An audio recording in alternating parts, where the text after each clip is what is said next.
ഓം നമോ ഭഗവതേ വാസുദേവായ. ഓം നമോ ഭഗവതേ വാസുദേവായ. ഓം നമോ ഭഗവതേ വാസുദേവായ. ഓം നമോ ഭഗവതേ വാസുദേവായ. ഓം നമോ ഭഗവതേ വാസുദേവായ. ഓം നമോ ഭഗവതേ വാസുദേവായ.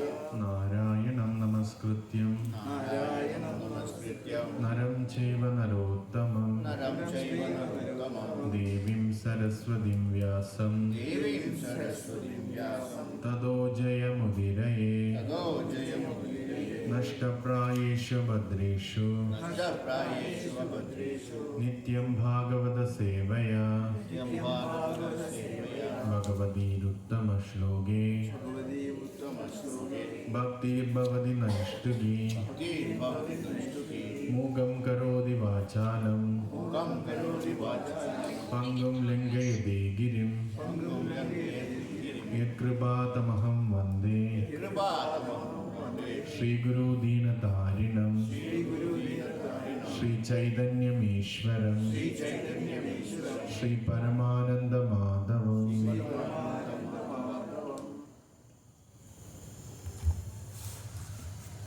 ഹരേ കൃഷ്ണ. ഇന്ന് നമ്മൾ ഡിസ്കസ് ചെയ്യുന്നത് ഭഗവത്ഗീത അധ്യായം 15 ശ്ലോകം 5. 15:5.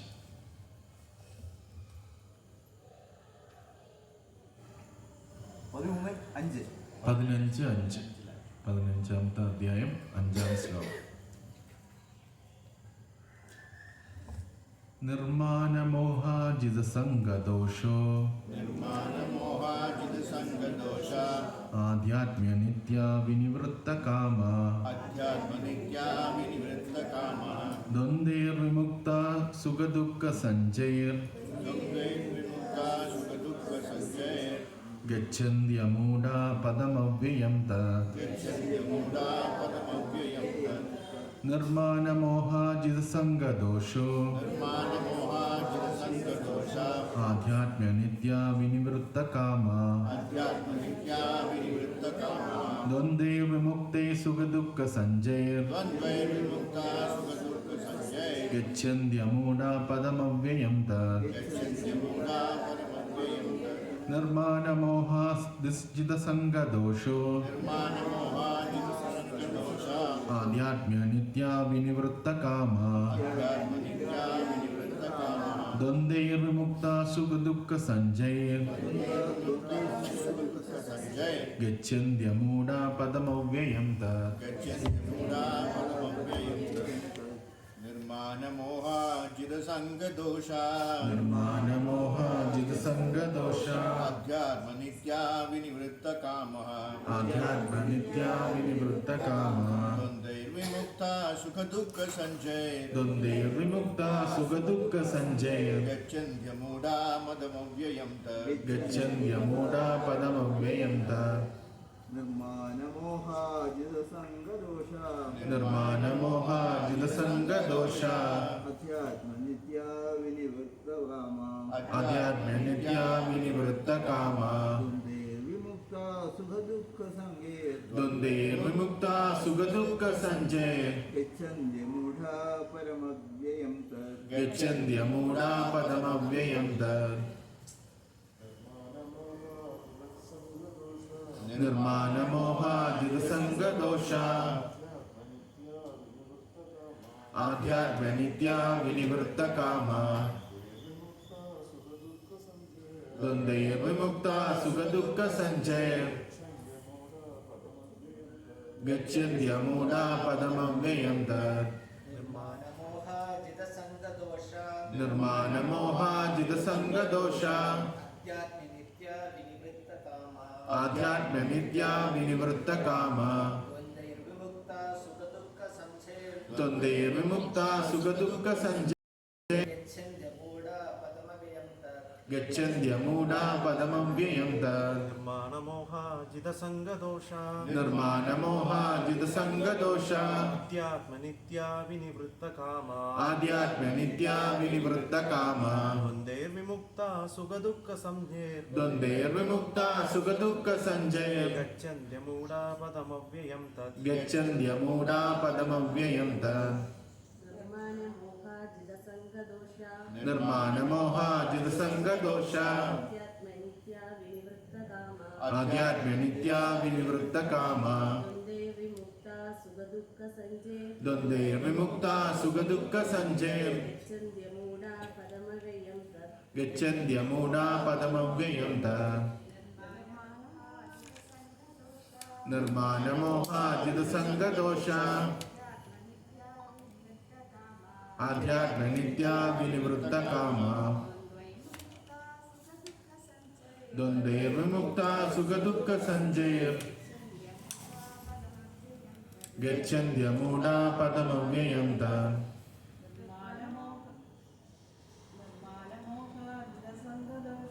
നിർമാനമോഹാജിതസംഗദോഷ ആധ്യാത്മ്യനിത്യാ വിനിവൃത്തകാമ ദ്വന്ദ്വൈർവിമുക്താ സുഖദുഃഖസഞ്ജയർ ഗച്ഛന്ത്യമൂഢാ പദമവ്യയം തത് നിർമാനമോഹാജിതസംഗദോഷ ആധ്യാത്മ്യനിത്യാ വിനിവൃത്തകാമ ദ്വന്ദ്വൈർവിമുക്താ സുഖദുഃഖസഞ്ജയർ ഗച്ഛന്ത്യമൂഢാ പദമവ്യയം തത് നിർമാനമോഹാജിതസംഗദോഷ ആധ്യാത്മ്യനിത്യാ വിനിവൃത്തകാമ ദ്വന്ദ്വൈർവിമുക്താ സുഖദുഃഖസഞ്ജയർ ഗച്ഛന്ത്യമൂഢാ പദമവ്യയം തത് വാക്കർത്ഥം നിർമാനമോഹ മാനവും മോഹവും അറ്റവരായി ജിതസംഗദോഷ സംഘദോഷത്തെ ജയിച്ചവരായി ആധ്യാത്മ്യനിത്യ എന്നെന്നും ആധ്യാത്മിക ജ്ഞാനത്തിൽ വിനിവൃത്ത കാമ കാമവാസനകളിൽ നിന്ന് പിന്തിരിഞ്ഞവനായി സുഖദുഃഖ സഞ്ജയ് സുഖദുഃഖ സഞ്ജയങ്ങളായ ദ്വന്ദ്ങ്ങളിൽ നിന്ന് വിമുക്ത മുക്തനായി ആമൂഢനായിരിക്കുന്നവൻ അവ്യയം അവ്യമായ തത്പദം ആ പരമപദത്തെ ഗച്ഛന്തി ഗമിക്കുന്നു. വിവർത്തനം ഭാവാർത്ഥം കൃഷ്ണകൃപാമൂർത്തി AC ഭക്തിവേദാന്ത സ്വാമി ശീല പ്രഭുപാദ് കി ജയ്. വിവർത്തനം മിഥ്യാഭിമാനം, മായാമോഹം, ദുസ്സംസർഗം എന്നീ ദോഷങ്ങൾ ഒഴിഞ്ഞ് ഭൗതിക തൃഷ്ണയിൽപ്പെടാതെ സനാതന തത്വത്തെ അറിഞ്ഞ് സുഖദുഃഖാദികളായ ദ്വന്ദ്ങ്ങളിൽ നിന്ന് മോചിതരായി വിഭ്രാന്തനാകാതെ പരമപുരുഷന് സ്വയം സമർപ്പിക്കുന്നത് എങ്ങനെയെന്ന് അറിയുന്നവർ പരമമായ ശാശ്വത സാമ്രാജ്യം പ്രാപിക്കുന്നു. ഭാവാർത്ഥം ആത്മനിവേദനത്തിൻ്റെ പ്രക്രിയയാണ് ഇവിടെ ഭംഗിയായി വിവരിക്കുന്നത്. ഒരാൾക്ക് ആദ്യമായി വേണ്ടുന്ന ഗുണമാണ് അഹംഭാവത്തിൽ നിന്ന് വിഭ്രാന്തരായിരിക്കുക എന്നത്. പ്രകൃതിക്ക് അധീശൻ താനാണെന്ന ഗർവം വച്ച് പുലർത്തുന്ന ബദ്ധജീവന് ഭഗവത് പാദങ്ങളിൽ സ്വയം സമർപ്പിക്കാൻ പ്രയാസം അനുഭവപ്പെടും. പരമാർത്ഥ ജ്ഞാനം വളർത്തിയെടുത്ത് താനല്ല ഭൗതിക പ്രകൃതിക്ക് അധീശനെന്ന് മനസ്സിലാക്കണം. പരമദിവ്യോത്തമ പുരുഷനാണ് പ്രകൃതിക്ക് അധീശൻ. അഹങ്കാരജന്യമായ വിഭ്രാന്തിയിൽ നിന്ന് മുക്തനായാൽ ഭഗവാനിലേക്കുള്ള ആത്മാ അർപ്പണം ആരംഭിക്കാൻ സാധിക്കും. ഈ ഭൗതിക ലോകത്തിൽ ഏതെങ്കിലും വിധത്തിൽ ബഹുമതി നേടണമെന്ന് എപ്പോഴും പ്രതീക്ഷിച്ചിരിക്കുന്നവർക്ക് പരംപുരുഷനെ ശരണം പ്രാപിക്കാൻ സാധ്യമല്ല. മായയിൽ നിന്നുളവാകുന്നതാണ് അഹംഭാവം. ഇവിടെ വന്ന് കുറച്ച് നാൾ താമസിച്ച ശേഷം വീണ്ടും പോകുന്നവർ ഈ ലോകത്തിലെ പ്രഭുക്കളാണെന്ന് സ്വയം ഭാവിക്കുന്നത് എന്തൊരു ബോക്ഷത്വമാണ്. ഇങ്ങനെ ഭാവിക്കുന്നത് കൊണ്ട് അവർ ഏത് കാര്യത്തിലും കുഴപ്പമുണ്ടാക്കുകയും എപ്പോഴും ക്ലേശിക്കാൻ ഇടവരികയും ചെയ്യും. ലോകം ഈ തോന്നലിലാണ് സഞ്ചരിക്കുന്നത്. ഈ ഭൂമി മനുഷ്യവർഗത്തിൻ്റെ സ്വത്താണെന്ന് ആൾക്കാർ കരുതുന്നു. അങ്ങനെ തെറ്റിദ്ധരിച്ച് ഉടമസ്ഥാവകാശത്തിൻ്റെ പേരിൽ അതിനെ വിഭജിക്കുകയും ചെയ്യുന്നു. മനുഷ്യവർഗത്തിൻ്റെ ഉടമസ്ഥാവകാശത്തിൻ്റെ കീഴിലാണ് ഭൂമി എന്ന മിഥ്യധാരണ ഉപേക്ഷിച്ചേ തീരൂ. എന്നാൽ കുടുംബം, രാഷ്ട്രം, സമൂഹം എന്നിവയെ സംബന്ധിച്ചുള്ള മമതകളും തനിയെ നീങ്ങും. തെറ്റായ ഇത്തരം ബന്ധനങ്ങളാണ് മനുഷ്യനെ ഭൗതിക ലോകമാവുന്ന കുടുക്കിൽപ്പെടുത്തുന്നത്. ഇവയിൽ നിന്ന് മുക്തി നേടിയിട്ട് വേണം ആധ്യാത്മിക ജ്ഞാനം വളർത്താൻ. എന്താണ് തൻ്റേതെന്നും എന്താണ് തൻ്റേതല്ലാന്നതും അറിവ് സമ്പാദിച്ചു കഴിഞ്ഞാൽ, വസ്തുതകളെ അതേപടി അറിയാൻ കഴിഞ്ഞാൽ, സന്തോഷ സന്താപങ്ങൾ, സുഖദുഃഖങ്ങൾ ആദിയായ ദ്വന്ദ്ങ്ങളിൽ നിന്ന് മുക്തി ലഭിക്കും. ജ്ഞാനത്തിൻ്റെ പൂർണ്ണത വരും. ഭഗവാൻ സ്വയം സമർപ്പണം ചെയ്യാനും സാധിക്കും. ഓമജ്ഞാനതിമിരാന്ധസ്യ ധനാഞ്ജനശലാകയാ ചക്ഷുരുന്മിലിതമേന തസ്മൈ ശ്രീ ഗുരുവേ നമഃ.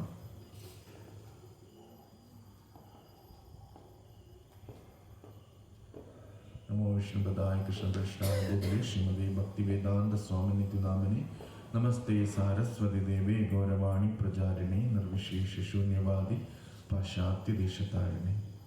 വാഞ്ചാകൽപതരൂപശ്യ കൃപാസിന്ധുഭ്യേവ ച പതിതാനാം പാവനേഭ്യോ വൈഷ്ണവേഭ്യോ നമോ നമഃ. അനന്തകോടി വൈഷ്ണവവൃന്ദ കീ ജയ്. ശ്രീല പ്രഭുപാദ കീ ജയ്.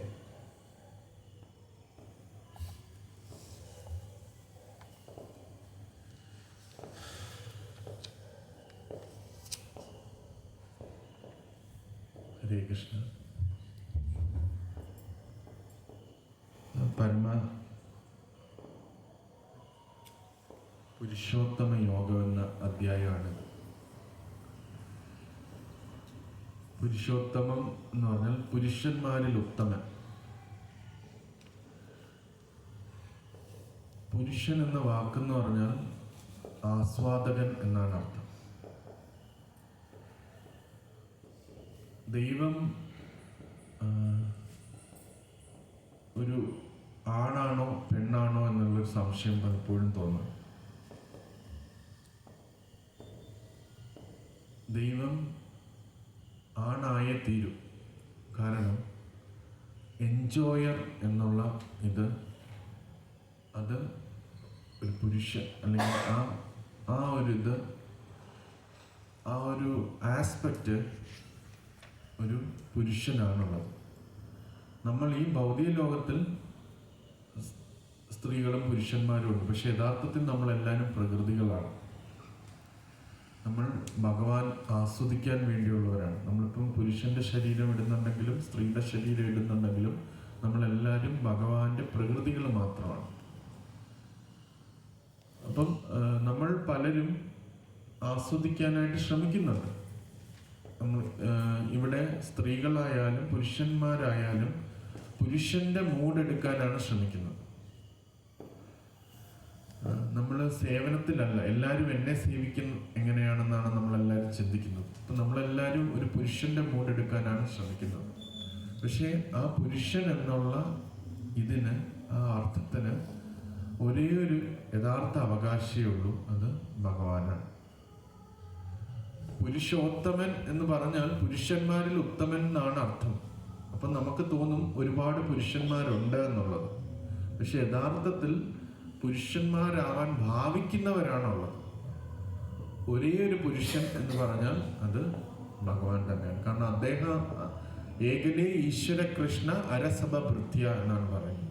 ഒരേ ഒരു ഈശ്വരനേ ഉള്ളൂ കൃഷ്ണൻ. ബാക്കി എല്ലാവരും ഭൃത്യന്മാരാണ് എന്നാണ് പറയുന്നത്. അപ്പം ഈവൻ ദോ ഭഗവാന്റെ ഇൻകാർണേഷൻസും എല്ലാം നമ്മൾ നോക്കിക്കഴിഞ്ഞാലും അവരെല്ലാം ഭഗവാനെ സേവിക്കാനാണുള്ളത്. നമുക്ക് ബലരാമന്റെ കാര്യം എടുക്കുകയാണെങ്കിൽ പോലും ബലരാമനും ആത്യന്തികമായിട്ട് ഭഗവാന്റെ ലീലയിൽ പങ്കെടുത്ത് ഭഗവാനെ സേവിക്കുകയാണ് നോക്കുന്നത്. അപ്പം റിയലി ഒരു പുരുഷൻ എന്ന് പറഞ്ഞാൽ അത് പരമദിവ്യോത്തമ പുരുഷനായ ഭഗവാൻ മാത്രമാണ്. അപ്പം ഇവിടെ ഇത് പുരുഷോത്തമ യോഗമാണ്. പുരുഷോത്തമ യോഗം എന്ന് വെച്ചാൽ അത്ര ഉത്തമനായ പുരുഷനെ ആയിട്ട് ബന്ധിപ്പിക്കുന്ന യോഗമാണ് ഇത്. അപ്പൊ ആദ്യമേ ഭഗവാൻ ഈ അധ്യായത്തിൽ അർജുനോട് പറഞ്ഞത് ഒരു തലതിരിഞ്ഞ മരത്തെക്കുറിച്ചാണ്.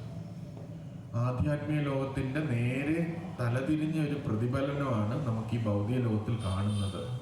ഇവിടെ നമ്മളെല്ലാവരും ആസ്വദിക്കാൻ ശ്രമിക്കുകയാണ്.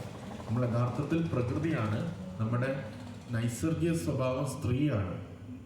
ഇപ്പോൾ ആണിൻ്റെ ശരീരം ഇടുന്നവരും സ്ത്രീയുടെ ശരീരം ഇടുന്നവരും എല്ലാവരുടെയും ഉള്ളിലുള്ള ആത്മാവിൻ്റെ നൈസർഗിക സ്വഭാവം സ്ത്രീയാണ്. ആ സ്ത്രീയായിട്ടുള്ളവര് ആത്മീയ ലോകത്തിൽ, അതായത് സ്ത്രീ മനോഭാവമുള്ളവര് ആത്മീയ ലോകത്തിൽ ഉണ്ടായിരുന്ന ഭഗവാനെ സേവിക്കുന്നവര് നമ്മളെല്ലാവരും ഈ ഭൗതിക ലോകത്തിൽ വന്നിട്ട് പുരുഷനാകാൻ ശ്രമിക്കുകയാണ്. ആത്മീയ ലോകത്തിൽ നമ്മുടെ മനോഭാവം സേവനമാണ്, ഭഗവാന്റെ സേവനമാണ്. അത് നൈസർഗികമായിട്ടൊരു സ്ത്രീ എന്നുള്ള ഇതിലാണ് വരുന്നത്. അത് നേരെ തലതിരിഞ്ഞ് വരികയാണ് ഇവിടെ ഭൗതിക ലോകത്തിൽ ഒരു പുരുഷനായിട്ട് വരിക. പുരുഷന്റെ മനോഭാവം എടുത്താണ് പ്രവർത്തിക്കുന്നത്. ഇവിടെ ഇപ്പം സ്ത്രീയെന്നോ പുരുഷനെന്നോ യഥാർത്ഥത്തിൽ അത് ശാരീരിക സംബന്ധമായ വ്യത്യാസങ്ങളേ ഉള്ളൂ. ആത്മാവിന്റെ നൈസർഗിക ഗുണം അനുസരിച്ച് നമ്മളെല്ലാവരും സ്ത്രീകളാണ്. അപ്പം ഈ ആത്മാവ് ഈ ഭൗതിക ലോകത്തിൽ പുരുഷനാകാൻ ശ്രമിക്കുകയാണ്. അതാണ് ഈ ഭൗതിക ലോകത്തിന്റെ തലതിരിഞ്ഞ പ്രതിഫലനം എന്ന് പറയുന്നത്. അവിടെ എന്തായിരുന്നോ അതിന്റെ നേരെ ഓപ്പോസിറ്റാണ് ഇവിടെ ചെയ്യുന്നത്. അവിടെ എന്നും ശാശ്വതമുണ്ട്, ഇവിടെ എല്ലാം ടെമ്പററിയാണ്. അവിടെ എപ്പോഴും സന്തോഷമുണ്ട്, ഇവിടെ എപ്പോഴും ദുഃഖങ്ങളാണ് ഉള്ളത്. അവിടെ എല്ലാം പൂർണ്ണമായ അറിവുണ്ട്, ഇവിടെ അറിവുകൾ പൂർണ്ണമായിട്ടില്ല. അവിടെ എല്ലാവരും ഭഗവാനെ സേവിക്കുന്നു. നമ്മളിവിടെ തിരിച്ച് നമ്മൾ ഓരോരുത്തരും ആസ്വദിക്കാനാണ് ശ്രമിക്കുന്നത്. നമ്മൾ ശരിക്ക് ചിന്തിച്ചു നോക്കിയാൽ നമ്മൾ ആസ്വാദകരാകാനാണ് ശ്രമിച്ചുകൊണ്ടിരിക്കുന്നത്. എങ്ങനെ എനിക്ക് കൂടുതൽ എൻജോയ് ചെയ്യാൻ പറ്റും എന്നുള്ള ഇതാണ് നമ്മൾ കൂടുതൽ ശ്രദ്ധിച്ചുകൊണ്ട് ഇരിക്കുന്നത്. അപ്പം നമ്മൾ ഈ ഭൗതിക ലോകത്തിൽ കിടക്കുന്ന നമ്മൾ തിരിച്ച് ആത്മീയ ലോകത്തിലേക്ക് പോകണമെങ്കിൽ ആ ബന്ധത്തിനെയാണ്, ആത്മീയ ലോകത്തിലേക്ക് ഭഗവാനുമായിട്ട് ബന്ധപ്പെടുന്ന പ്രക്രിയയാണ് പുരുഷോത്തമ യോഗം എന്ന് പറയുന്നത്. അപ്പം ഈ ഭൗതിക ലോകത്തില് നമ്മൾ കുടുങ്ങിക്കിടക്കുകയാണ്. അതിൽ നമ്മൾ ബ്രജസേപ്രഭുവും ഷഡ്ഭുജപ്രഭുവും ഒക്കെ എക്സ്പ്ലെയിൻ ചെയ്തു. നമ്മൾ ഓരോരോ ചില്ലുകളിൽ മാറി മാറി പോയിക്കൊണ്ടിരിക്കുകയാണ്.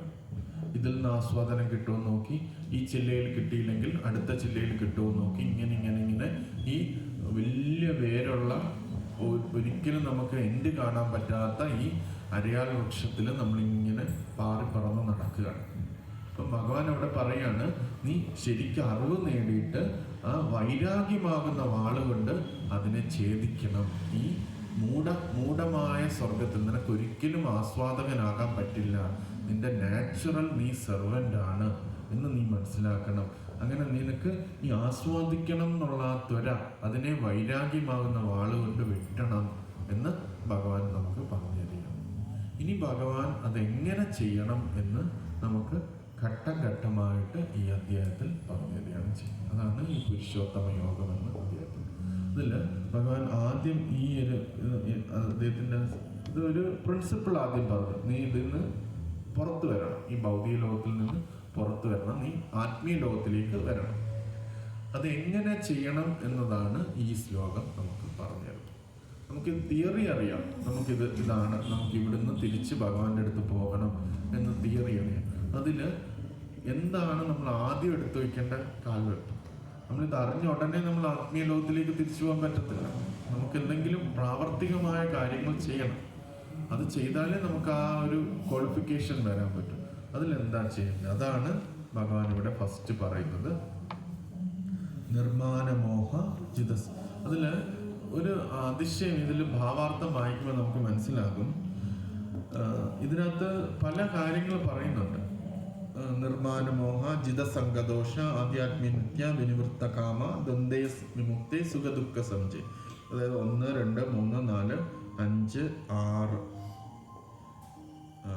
6 കാര്യങ്ങൾ പറയുന്നുണ്ട്. ഇത്ര ക്വാളിഫിക്കേഷൻ വരണം. പക്ഷെ പ്രഭുപാദിന്റെ ഭാവാർത്ഥം കണ്ടാൽ അവസാനത്തെ ഒരു വരി ഒഴിച്ച് ബാക്കി എല്ലാം അഹങ്കാരമില്ലാതാകണം എന്നാണ് പറയുന്നത്. മിഥ്യാഹങ്കാരം വേണ്ട എന്നുള്ളൊരു കാര്യമാണ് പ്രഭുപാദ് പറയുന്നത്. ബാക്കി ഇത്രയും 6 ഉണ്ടെങ്കിലും പ്രഭുപാദ് ഫുൾ ആ ഭാവാർത്ഥത്തിൽ, ആ 2 പാരഗ്രാഫ് വരുന്ന ഭാവാർത്ഥത്തിൽ അഹങ്കാരമില്ലാതിരുന്നാൽ മാത്രമേ ബാക്കിയെല്ലാം വരൂ. അഹങ്കാരമില്ലെങ്കിൽ ബാക്കിയെല്ലാം ഓട്ടോമാറ്റിക്കലി വരും എന്ന് അവസാനത്തെ ലൈനിൽ പ്രഭുപാദ് പറയുന്നത്. അതൊന്ന് വായിക്കാം. എന്താണ് തൻ്റേതെന്നും തൻ്റേതല്ലാത്തതെന്നും ഉള്ള അറിവ് സമ്പാദിച്ചു കഴിഞ്ഞാൽ, വസ്തുതകളെ അതേപടി അറിയാൻ കഴിഞ്ഞാൽ, സന്തോഷ സന്താപങ്ങൾ, സുഖദുഃഖങ്ങൾ ആദിയായ ദ്വന്ദ്ങ്ങളിൽ നിന്ന് മുക്തി ലഭിക്കും. ജ്ഞാനത്തിന് പരിപൂർണത വരും. ഭഗവാന് സ്വയം സമർപ്പിക്കാനും പറ്റും. ഇവിടെ ഈ ഒരു വാക്കാണ് നമുക്ക് ഏറ്റവും ഇമ്പോർട്ടൻറ്റ്. എന്താണ് തൻ്റേതെന്നും തൻ്റേതല്ലാത്തതെന്നും ഉള്ള അറിവ് സമ്പാദിച്ചു കഴിഞ്ഞാൽ, നമ്മൾ അഹങ്കരിക്കുന്നത് എന്തുകൊണ്ടാണ് എന്നുള്ളതിൻ്റെ ഉത്തരം അതിനകത്താണ് ശ്രീല പ്രഭുപാദ് പറയുന്നത്. നമ്മൾ പല കാര്യങ്ങളും നമ്മൾ അതിൻ്റെ ഉടമസ്ഥനാണ് എന്ന് ധരിക്കുന്നതാണ് നമ്മുടെ അഹങ്കാരത്തിന് കാരണം. ഈ പ്രകൃതിക്ക് ഞാനാണ് ഉടമസ്ഥൻ എന്ന് ധരിക്കുന്നതാണ് ഈ അഹങ്കാരത്തിന് കാരണമെന്ന് പ്രഭുപാദ് പറയുന്നത്. അപ്പോൾ എന്തൊക്കെയാണ് തനിക്കുള്ളതെന്നും എന്തൊക്കെയാണ് ഇല്ലാത്തതെന്നും വ്യക്തമായി അറിഞ്ഞു കഴിഞ്ഞാൽ, അതായത് അത് സാക്ഷാത്കരിച്ചു കഴിഞ്ഞാൽ, ബാക്കിയെല്ലാം സുഖദുഃഖങ്ങളിൽ നിന്ന് മോചനം കിട്ടും. അസത്സംഗത്തിൽ, മോശമായ അസോസിയേഷനിൽ നിന്ന് മോചനം കിട്ടും. ക്ലേശങ്ങൾ ഒഴിയും, ഭൗതിക തൃഷ്ണ ഒഴിയും. പിന്നെ സുഖദുഃഖാദികൾ ദ്വന്ദ്ങ്ങളിൽ മോചനം, വിഭ്രാന്തി ആവത്തില്ല. അങ്ങനെ അയാൾക്ക് പൂർണ്ണമായിട്ട് സമർപ്പിക്കാനായിട്ട് പറ്റും എന്ന് പറയാം. അപ്പം ഇതിൽ ഏറ്റവും പ്രധാനപ്പെട്ടതായിട്ട് നമ്മൾ മനസ്സിലാക്കേണ്ടത് ഈ ഒരു വേർഡാണ്, നിർമ്മാനമോഹ. നിർമ്മാനമോഹ, ആ 3 വാക്കുകളാണ് അതിനകത്തുള്ളത്. നിറുണ്ട്, മാനയുണ്ട്, മോഹയുണ്ട്. നിർമാന എന്ന് പറഞ്ഞാൽ ബഹുമാനം കാക്ഷിക്കുന്നില്ല, അല്ലെങ്കിൽ നിർമാനമോ. മാനമോഹ മാനമോഹ എന്ന് പറഞ്ഞാൽ അഭിമാനം കാക്ഷിക്കുന്നു, അത് വേണ്ട. നിർമാനമോഹ, ഇതാണ് ഇതിനകത്ത് ഉള്ളത്. നിർമാനമോഹ എന്നുള്ള വേർഡാണ് ഇതിനകത്ത് ഏറ്റവും. അതായത് ബഹുമാനം കാക്ഷിക്കുന്നില്ല. നമ്മൾ എപ്പോഴൊക്കെയാണ് ബഹുമാനം കാക്ഷിക്കുന്നത്? നമ്മൾ എന്തെങ്കിലും ഒരു കാര്യം ചെയ്തു കഴിഞ്ഞാൽ നമുക്കത് ബഹുമാനം കാക്ഷിക്കും. ഞാനിത് ചെയ്തു എന്നുള്ളൊരു ബഹുമാനം കാക്ഷിക്കും. ഞാനൊരു വീട് മേടിച്ചു കഴിഞ്ഞാൽ ഇതെൻ്റെ വീടാണ് എന്നുള്ളൊരു ബഹുമാനം നമ്മൾ ആഗ്രഹിക്കും. ഞാൻ നല്ലപോലെ പാട്ട് പാടിക്കഴിഞ്ഞാൽ ഞാൻ നല്ലൊരു പാട്ടുകാരിയാണ് അല്ലെങ്കിൽ പാട്ടുകാരനാണ് എന്നുള്ള ബഹുമാനം കാക്ഷിക്കും. എനിക്ക് നല്ലൊരു ശരീരമുണ്ട്, സൗന്ദര്യമുള്ള ശരീരമുണ്ട്, ഇത് എനിക്ക് ഇത്രയും സൗന്ദര്യമാണ്, എനിക്ക് ഇത്രയും ശക്തിയുണ്ട് എന്ന് നമ്മൾ എല്ലായിടത്തും കാണിക്കും. പക്ഷെ ഇതൊന്നും യഥാർത്ഥത്തിൽ നമ്മുടേത് സ്വന്തമല്ല എന്നതാണ് ഭഗവാൻ ഇവിടെ പറയുന്നത്. അത് നമ്മൾ പൂർണ്ണമായിട്ട് സാക്ഷാത്കരിച്ചു കഴിഞ്ഞാൽ ഞാൻ ബഹുമാനത്തിന് വേണ്ടി കാക്ഷിക്കത്തില്ല എന്ന് നമുക്ക് മനസ്സിലാക്കാൻ പറ്റും. ബഹുമാനത്തിന് വേണ്ടി കാക്ഷിക്കുമ്പോഴാണ് അത് നിലനിർത്താൻ വേണ്ടി നമ്മൾ ഒരുപാട് ഭൗതിക പ്രവർത്തനങ്ങൾ ചെയ്യുന്നത്. എല്ലാ കാര്യങ്ങളും നമ്മൾ ചെയ്യുന്നത് നമ്മുടെ പേരും പ്രശസ്തിക്കും നിലനിർത്താൻ വേണ്ടിയാണ്. നമുക്കുള്ള വീടായാലും, നമുക്ക് ചെറിയൊരു വീടായിരിക്കും നമുക്ക് മതിയാവുക, പക്ഷെ നമ്മൾ വലിയ വീട് വയ്ക്കും, അപ്പോൾ നമുക്ക് പേരും പ്രശസ്തിയും കൂടും. അല്ലെങ്കിൽ എന്തെങ്കിലും 1-2 പേരായിരിക്കും നമ്മളെ അറിയുന്നത്. നമ്മൾ കുറേ കാര്യങ്ങൾ ചെയ്തിട്ട് ഒരുപാട് പേര് അറിയണം എന്നുള്ളത്. അപ്പം നമ്മൾ തന്നെ വച്ചിരിക്കുന്ന ഒരു സ്ഥാനത്തെ ഉയർത്തി വെക്കാനായിട്ട് നമ്മൾ ശ്രമിച്ചുകൊണ്ടിരിക്കുകയാണ്.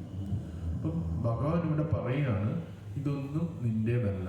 കാരണം നമ്മൾ എങ്ങനെ അത് മനസ്സിലാക്കാൻ പറ്റിയതൊന്നും, നമ്മൾ ഈ വീട് നമ്മുടെ സ്വന്തമാണെങ്കിൽ നമ്മൾ ഇതും കൊണ്ട് പോകണം, പക്ഷെ ഇത് നമുക്ക് കൊണ്ടുപോകാൻ പറ്റത്തില്ല. ഇപ്പൊ എനിക്കൊരു മൊബൈൽ സ്വന്തമാണെന്ന് പറഞ്ഞാൽ ഞാൻ പോകുന്ന സമയത്തെല്ലാം മൊബൈൽ കൊണ്ടുപോകത്തില്ലേ? ഞാൻ ഈ മൊബൈൽ എൻ്റെ സ്വന്തമാണെന്ന് പറഞ്ഞിട്ട് ഞാൻ ഇത് ഇവിടെ വച്ചിട്ട് പോകത്തില്ലല്ലോ. ഞാൻ താഴെ ഇറങ്ങി പോകുമ്പോഴും ഒക്കെ ഈ മൊബൈൽ ഞാൻ സ്വന്തം. അതാണ് സ്വന്തം എന്ന് പറഞ്ഞാൽ എപ്പോഴും കൂടെ കാണും എന്നുള്ളതാണ്. പക്ഷെ നമ്മൾ ശ്രദ്ധിച്ചു കഴിഞ്ഞാൽ ആത്മാവിൻ്റെ കൂടെ ഒന്നും സ്വന്തമായിട്ട് കൂടെ വരുന്നില്ല, ഒന്നും വരുന്നില്ല. നമ്മുടെ സുഹൃത്തുക്കൾ വരുന്നില്ല, ബന്ധുമിത്രാദികൾ വരുന്നില്ല, വീട് വരുന്നില്ല, ഒരു കാര്യവും നമ്മുടെ കൂടെ സ്വന്തമായിട്ട് വരുന്നില്ല. അപ്പം താൽക്കാലികമായിട്ടുള്ള ഒരു കെയർടേക്കർ മാത്രമാണ് നമ്മൾ ഈ ലോകത്ത്. കെയർടേക്കർ ഒരിക്കലും ഉടമസ്ഥൻ എന്ന് വിചാരിക്കാനായിട്ട് പാടില്ല. ഇപ്പൊ നമുക്കിവിടെ ഒരു തോട്ടം ഉണ്ടെന്ന് വെച്ചു, ഒരു തോട്ടം നമ്മൾ വിദേശത്തേക്ക് പോകും, നമ്മൾ ഒരാളെ അപ്രൂവ് ചെയ്യും, ഇയാൾ ഇവിടെ വന്ന് ഈ തോട്ടം നോക്കാനായിട്ട് പറയും. പക്ഷെ അയാൾ ഒരിക്കലും വിചാരിക്കാൻ പാടില്ല ഇതെൻ്റെ തോട്ടമാണെന്ന് വിചാരിക്കാൻ പാടില്ല. ഞാൻ വിദേശത്തുള്ള മുതലാളിയുടെ തോട്ടം പരിപാലിക്കുകയാണ്. അപ്പം അതേപോലെ വേണം നമ്മൾ നിൽക്കാൻ. അങ്ങനെ നിന്ന് കഴിഞ്ഞാൽ ഈ ഭൗതിക ബന്ധനത്തിൽ നിന്ന് മോചനം കിട്ടും എന്നാണ് ഭഗവാൻ ഇവിടെ പറയുന്നത്. അപ്പം നമുക്ക് പരിഭ്രാന്തി ഉണ്ടാകത്തില്ല. പരിഭ്രാന്തി വരുമ്പോൾ നമുക്കൊന്നും ഭഗവാനെ കുറിച്ച് ഓർക്കാനേ പറ്റില്ല. ഒരു ഉത്കണ്ഠയുള്ള സമയത്ത് ഒന്നും ആർക്കും ഭഗവാനെ ഓർക്കാനായിട്ട് പറ്റില്ല. ഇതെൻ്റേതാണ്, ഇത് നഷ്ടപ്പെട്ടു പോകുമോ, ഇത് പോകുമോ എന്നുള്ള ഭയം എപ്പോഴും നമ്മുടെ ഉള്ളിലുള്ളപ്പം നമുക്ക് ഭഗവാനെ ഓർക്കാനായിട്ട് പറ്റില്ല. പീസ്ഫുൾ ആയിട്ടിരിക്കാൻ പറ്റില്ല. ഞാൻ കഴിഞ്ഞ ക്ലാസ്സിൽ ഒരു വട്ടം പറഞ്ഞ ഡിജിറ്റൽ അറസ്റ്റ് എന്ന് പറഞ്ഞൊരു സംഭവം പറഞ്ഞത്. അപ്പം ഒരാൾ ഇങ്ങനെ ഫോൺ വിളിച്ച് നിങ്ങളുടെ പാർസലിൽ ഇത്രയും മയക്കുമരുന്നുണ്ട്, അതുകൊണ്ട് നിങ്ങളെ പോലീസ് അന്വേഷിക്കുന്നു എന്നൊക്കെ പറഞ്ഞ് നമ്മളെ ഫോൺ വിളിക്കും. ഇന്നും ഒരാൾ ഇങ്ങനെ വിളിച്ചിട്ട് ഇങ്ങനെ പറയും അതാണ്. കുറച്ചു നേരം കേട്ടിട്ട് കട്ട് ചെയ്തു. പക്ഷെ ഇങ്ങനെ ആൾക്കാർ പറയും. ആദ്യമൊക്കെ ഇത് കേൾക്കുമ്പോൾ ആൾക്കാർക്ക് ഭയം തോന്നും. ഫസ്റ്റ് കേൾക്കുമ്പോൾ നിങ്ങളുടെ പാർസലിൽ MDMA എന്ന് പറഞ്ഞൊരു ഇതുണ്ട്, അത് പോലീസ് കോൺഫിസ്കേറ്റ് ചെയ്ത് വെച്ചിരിക്കുകയാണ്, നിങ്ങൾക്ക് അതുമായിട്ട് ബന്ധമുണ്ടെന്ന് മനസ്സിലായി, നിങ്ങളെ പോലീസുമായിട്ട് കണക്ട് ചെയ്യാം പറയുമ്പോൾ നമ്മളൊന്നും പാർസലൊന്നും അയച്ചില്ലല്ലോ, അത് ഇങ്ങനെയാണെന്ന് അറിയില്ല, ഇങ്ങനെയാണ് നിങ്ങളുടെ പേരിലാണ് വന്നിരിക്കുന്നതെന്ന് പറഞ്ഞ് ഇത് ഇങ്ങനെ കോള് ചെയ്തുകൊണ്ടിരിക്കും. അപ്പം നമുക്ക് സംശയം തോന്നിയില്ലെങ്കിൽ നമ്മൾ അതിൻ്റെ പുറകെ അയാളോട് ചോദിച്ചുകൊണ്ടിരിക്കും. ഒരു ഘട്ടം കഴിയുമ്പോൾ അവർ നമ്മളെ വളരെയധികം ഭയപ്പാടിലേക്ക് കൊണ്ടുവരും. ഒരുപാട് ഭയപ്പാടിലേക്ക് വന്നു കഴിയുമ്പോഴത്തേന് ആ വ്യക്തിക്ക് എന്ത് പ്രവർത്തിക്കണം, എന്ത് ചെയ്യണം എന്നുള്ള തീരുമാനം എടുക്കാൻ പറ്റാത്തൊരവസ്ഥയാണ്. ചിലപ്പം 1 ദിവസം 2 ദിവസം അദ്ദേഹം ആ കോളിൽ നിൽക്കും. അങ്ങനെ അവർ ചോദിക്കുക, ഏറ്റവും അവസാനം ഒരു പണം ഇടാനായിട്ട് ചോദിക്കത്തുള്ളൂ. കാരണം ആ വ്യക്തിയുടെ ആ ഫുൾ റുട്ടീനും പോയി, ഉറക്കം നഷ്ടപ്പെട്ടു, ആ വ്യക്തി ഒരു വളരെ വിഭ്രാന്തമായി. ഇതാണ് ഈ പോലീസ് ഇൻട്രോഗേറ്റ് ചെയ്യുന്നത്, കള്ളന്മാരെയൊക്കെ ഇൻട്രോഗേറ്റ് ചെയ്യുന്നത്. അവരെ 1 ദിവസം 2 ദിവസം അവർക്ക് വളരെ ഇരുട്ട മുറിയിലിരുന്ന് അവരവസാനം ബ്രേക്ക് ഡൗൺ ആവും. ഇനി ഇതിക്കുള്ള എനിക്ക് പറ്റില്ല, അവരുള്ള സത്യം അങ്ങനെ പറയും. അതേപോലെ നമ്മളാണ് ഇങ്ങനെ പറഞ്ഞ് ഒരു ഘട്ടമാകുമ്പോഴത്തേനും നമ്മുടെ എങ്ങനെയും ഇതിൽ നിന്ന് ഒഴിഞ്ഞു പോയാൽ മതി എന്ന് പറയുമ്പോൾ നിങ്ങൾ ഇത്രയും ഇതിട്ട് കഴിഞ്ഞാൽ ഇതിൽ നിന്ന് നിങ്ങളെ മോചിപ്പിക്കാന്ന് പറയുമ്പോൾ അവർക്ക് ഭയങ്കര ഒരു സഹായം ചെയ്യുന്ന പോലെ തോന്നും. ഇതൊന്നുമില്ല, എല്ലാം പുകമറയാണ്. പക്ഷെ അവർ തോന്നും ഇതൊരു സഹായമാണ്, എങ്ങനെയും ഇയാൾ പറയുന്ന പോലെ ഞാൻ ചെയ്ത് ഈ പൈസ ഇട്ട് കൊടുത്തു കഴിഞ്ഞാൽ ഞാൻ രക്ഷപ്പെടും എന്ന് വിചാരിച്ച്. അങ്ങനെ ഇപ്പോൾ റീസെൻ്റ്ലി 1.25 കോടി രൂപയാണ് ഒരാളുടെ ഇന്ന് നഷ്ടപ്പെട്ടത്. ഇന്നലത്തെ വാർത്തയിലൊക്കെ കേട്ടത്. അതും ഒരു IT ഫീൽഡിൽ വർക്ക് ചെയ്യുന്ന ഒരു വ്യക്തി. അത്ര ഇപ്പൊ പറയാൻ വന്നതെന്ന് വെച്ചാൽ ആ പരിഭ്രാന്തി ജനിപ്പിക്കും. പരിഭ്രാന്തി ഉണ്ടെങ്കിൽ നമുക്ക് ഭഗവാന്റെ അടുത്ത് സറണ്ടർ ചെയ്യാനോ പീസ്ഫുൾ ആയിട്ടിരിക്കാനോ പറ്റില്ല. അപ്പം ഇവിടെയാണ് നിർമ്മാന മോഹ എന്നുള്ള ഇതൊന്നും നമ്മുടേതല്ല എന്നുണ്ടെങ്കിൽ, ഇതൊക്കെ നമ്മൾ അതിലൂടെ ഇങ്ങനെ പോകുന്ന ആളാണെങ്കിൽ നമ്മൾ എത്ര ഭയപ്പെടേണ്ട ആവശ്യമില്ല. ഇതൊക്കെ നഷ്ടപ്പെടുമ്പോഴോ കിട്ടുമ്പോഴോ അത്രയും ഭയക്കേണ്ട ആവശ്യമില്ല.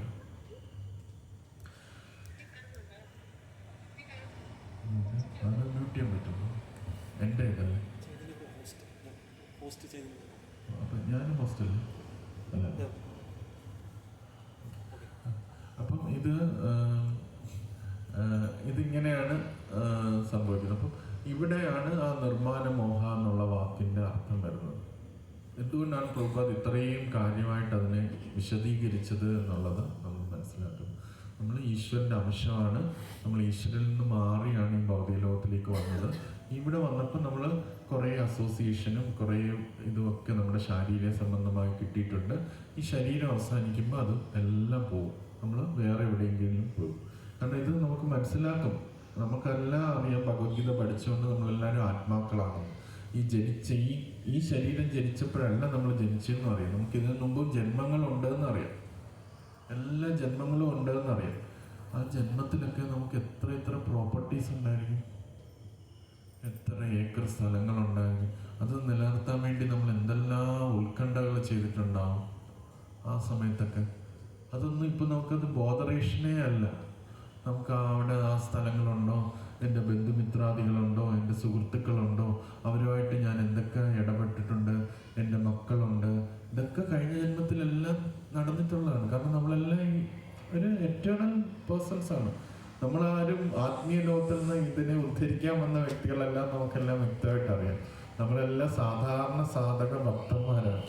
ഇതേപോലെ ആത്മീയ ആചാര്യന്മാർ വരുന്നത് പോലെ ആത്മീയ ലോകത്തിൽ നിന്ന് വന്ന് ലീല കാണിക്കുന്ന വ്യക്തികളൊന്നുമല്ല. നമ്മൾ സാധാരണമായിട്ട് പ്രഭുപാദിന്റെ കാരുണ്യം കൊണ്ട് ഭക്തി പരിശീലിച്ചു. അപ്പൊ നമുക്കെല്ലാം പൂർവ്വജന്മങ്ങളുണ്ട്.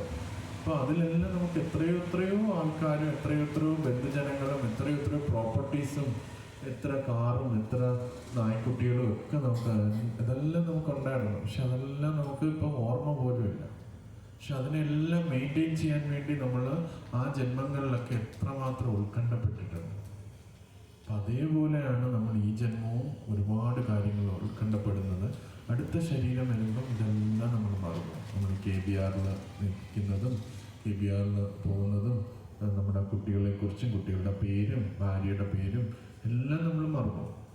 അടുത്തൊരു ശരീരമായിട്ടായിരിക്കും നമ്മൾ അവിടെ ആ ജീവിതത്തിൻ്റെ ഉത്കണ്ഠകളായിരിക്കും നമുക്കെല്ലാവർക്കും ഉള്ളത്. അപ്പം ഈ ഭഗവത്ഗീത വെച്ച് ഭഗവാൻ നമുക്ക് പറഞ്ഞു തരുന്ന കാര്യം, ഇതൊന്നും നിൻ്റേതല്ല, നീ ജസ്റ്റ് ഇതിൻ്റെ കെയർ ടേക്കേഴ്സ് മാത്രമാണ് എന്നാണ് ഭഗവാൻ പറഞ്ഞിരുന്നത്. അത് മനസ്സിലാക്കി കഴിഞ്ഞാൽ സുഖം വന്നാലും ദുഃഖം വന്നാലും ഒരേപോലെ സഹിക്കാനായിട്ട് നമുക്ക് പറ്റും. ദ്വന്ദ്ങ്ങളെ ഒരേപോലെ സഹിക്കാൻ പറ്റും. അനിഷ്ടത്തെയും ഇഷ്ടത്തെ ഒരേപോലെ സഹിക്കാനായിട്ട് പറ്റും. നമുക്ക് ഒരുപാട് അൺനെസസറി ആയിട്ടുള്ള അറ്റാച്ച്മെൻറ്റ്സ് ഒന്നും ഉണ്ടാവത്തില്ല. നമ്മുടെ മൈൻഡ് പീസ്ഫുൾ ആയിരിക്കും. ഇന്നല്ലേ നമുക്ക് എപ്പോൾ വേണമെങ്കിലും ഭഗവാൻ ഇവിടെ നിന്ന് വിളിച്ചാൽ നമുക്ക് പോകാം, ഒരു പ്രശ്നമില്ല. ഇത് ഭഗവാൻ നമുക്ക് ഈ ഒരു സ്ഥലം നമുക്ക് ഏൽപ്പിച്ചു തന്നു. നാളെ ഭഗവാൻ നമ്മളെ വേറൊരു സ്ഥലത്തേക്ക് കൊണ്ടുപോകും. ഞാൻ പറഞ്ഞു അപ്പോഴേ ടാറ്റ പറഞ്ഞ് പോകാം എന്നുള്ള ആ ഒരു ഇതിലേക്ക് വരുമ്പം നമുക്ക് ഭഗവാനെ കുറിച്ച് ഓർക്കാനായിട്ട് പറ്റും. അല്ലാതെ ഇതിനെ മെയിൻറ്റെയിൻ ചെയ്യാൻ അല്ലെങ്കിൽ ഇതിനെക്കുറിച്ച് നമ്മൾ നിരന്തരം ചിന്തിച്ചുകൊണ്ടിരിക്കുകയാണെങ്കിൽ നമുക്ക് എവിടെയാണ് ഭഗവാനെ കുറിച്ച് ചിന്തിക്കാനും ഭഗവാന്റെ അടുത്ത് പോകാനുമുള്ള ഇത് ഒറ്റയടിക്ക് ഈ ക്ലാസ്സിൽ നമ്മൾ കേട്ടു എന്ന് വിചാരിച്ച് നമുക്കിത് ലൈഫിലേക്ക് അത് പ്രാക്ടിക്കൽ അല്ല. നമ്മൾ ഇമീഡിയറ്റ്ലി നമ്മളിത് കഴിയുമ്പോൾ ഉടനെ നമ്മുടെ ഫാമിലി മെമ്പേഴ്സും എല്ലാവരുമായിട്ട് ഇടപഴകുമ്പോൾ നമ്മൾ പഴയ പോലെ ഈ ലൈഫിനെ കുറിച്ച് മാത്രമായിരിക്കും ചിന്തിക്കും. പക്ഷെ അതുകൊണ്ട് നമ്മൾ ഈ ബുക്സുകൾ വായിക്കാം. പ്രത്യേകിച്ച് ഓരോ വട്ടവും ഈ ബുക്കുകൾ വായിക്കുമ്പോൾ അറ്റ്ലീസ്റ്റ് രാവിലെയെങ്കിലും അതൊരു റിമൈൻഡറായിട്ട് നമ്മുടെ മൈൻഡിൽ വരികയാണ്, ഇത് ഞാൻ ഇവിടെ നിന്ന് വിട്ടുപോകാനുള്ള സ്ഥലമാണ്. ജീസസും പറഞ്ഞു. ഇപ്പം ക്രിസ്മസ് ഇപ്പം ഇന്ന് ജീസസ് പറഞ്ഞ കാര്യമാണ്, ഈ ലൈഫ് എന്ന് പറഞ്ഞാൽ ഒരു ബ്രിഡ്ജാണ് എന്നാണ് പറഞ്ഞത്. ജീസസ് പറഞ്ഞത് ഒരു പാലമാണ്. ഈ ഭൗതിക ലോകം എന്ന് പറഞ്ഞാൽ ഒരു പാലമാണ്. പാലം കടന്ന് പോകുന്നതാണ് ജീസസ് ക്രൈസ്റ്റ് പറഞ്ഞു. അപ്പം അത് നമ്മൾ മനസ്സിലായി. ഇപ്പം പാലത്തിൽ ഒരുപാട് കാര്യങ്ങളുണ്ടാവും. പക്ഷെ നമ്മൾ ഇത് കഴിഞ്ഞ് പോകുന്ന ആൾക്കാരാണ്. എന്തായാലും നമ്മൾ പാലത്തിൽ നിൽക്കാൻ പോകുന്നത്, നമ്മൾ അത് ക്രോസ് ചെയ്ത് അപ്പുറത്ത് പോകുന്ന വ്യക്തികളാണ്. അപ്പം എല്ലാവരും പ്രായമുള്ളവരും പ്രായമില്ലാത്തവരും എല്ലാവരും ആ ഒരു ഡിറ്റാച്ച്ഡ് മെൻറ്റാലിറ്റി. ഡിറ്റാച്ച്മെന്റ് എന്ന് പറഞ്ഞാൽ ഒരിക്കലും ആരോട് സ്നേഹമില്ല എന്നുള്ളതല്ല. അത് നമ്മൾ വിചാരിക്കുക എനിക്ക് ഇവരൊക്കെ നഷ്ടപ്പെട്ട് പോകുന്നവരാണ്, അതുകൊണ്ട് എനിക്ക് അവരോടൊന്നും സ്നേഹം വെക്കേണ്ട ആവശ്യമില്ല, അങ്ങനെയല്ല. നമ്മൾ ഡിറ്റാച്ച്ഡ് എന്ന് പറഞ്ഞാൽ നമ്മൾ ഭഗവാന്റെ ഫാമിലിയോട് അറ്റാച്ച്ഡ് ആവുക എന്നുള്ളത്. നമുക്കപ്പം ഭഗവാനുമായിട്ട് ബന്ധം വരും. ഭഗവാനുമായിട്ട് ബന്ധം വരുമ്പം നമ്മുടെ ഈ ചെറിയ ഫാമിലിയോട് മാത്രമല്ല, ഈ ഹോൾ പ്രപഞ്ചത്തിലെ എല്ലാവരോടും നമുക്ക് ഇഷ്ടമുണ്ടാവുകയും ചെയ്യും. നമ്മുടെ ഫാമിലി മാത്രം നമ്മുടെ ഫാമിലി എന്ന് വിചാരിക്കില്ല. കാരണം ഇതായിരിക്കത്തില്ല കഴിഞ്ഞ ജന്മത്തിൽ നമ്മുടെ ഫാമിലി, അടുത്ത ജന്മത്തിൽ നമ്മുടെ ഫാമിലി. നമ്മൾ ചിലപ്പോൾ ശത്രുവായിട്ട് കണ്ട ആളായിരിക്കും നമ്മുടെ ഫാമിലി മെമ്പറായിട്ട് വരുന്നത്. അപ്പം അങ്ങനെ മനസ്സിലാക്കുമ്പോൾ ഇതൊന്നും എൻ്റേതല്ല, ഇത് ഞാൻ ഈ ഒരു ഇതിലേക്ക് വന്നതാണ്, ഇത് കഴിഞ്ഞ് ഞാൻ പോകുമ്പം ഇതൊന്നും ഞാൻ കൊണ്ടുപോകുന്നില്ല. ഞാനപ്പം എനിക്ക് ഈ മനുഷ്യജന്മം കിട്ടിയത് ഞാൻ ഭഗവാന് വേണ്ടി ആണ് എന്നുള്ള ഒരു കാര്യം, ഭഗവാനെ ചിന്തിക്കാൻ വേണ്ടിയാണ് എന്നുള്ളത് നമ്മൾ ചിന്തിക്കണം. അപ്പോൾ അങ്ങനെ ആകുമ്പോൾ നമുക്ക് പീസ്ഫുള്ളി നാമം ചിന്തിക്കാൻ പറ്റും. പലപ്പോഴും നമ്മുടെ സാധനയിൽ നമുക്ക് പ്രശ്നങ്ങൾ വരുന്നത് ഈ ഓരോരോ കൺസെപ്ഷൻ നമ്മൾ വച്ചിരിക്കുന്നതുകൊണ്ടാണ്. അറ്റ്ലീസ്റ്റ് തിയററ്റിക്കലി എങ്കിലും നമ്മൾ മനസ്സിലാക്കുക, ഒന്നും എൻ്റെ സ്വന്തമല്ല. ഈ KBR നമ്മുടെ സ്വന്തമല്ല, കൃഷ്ണബലരാം ടെമ്പിള് നമ്മൾ കെയർ ചെയ്യണം.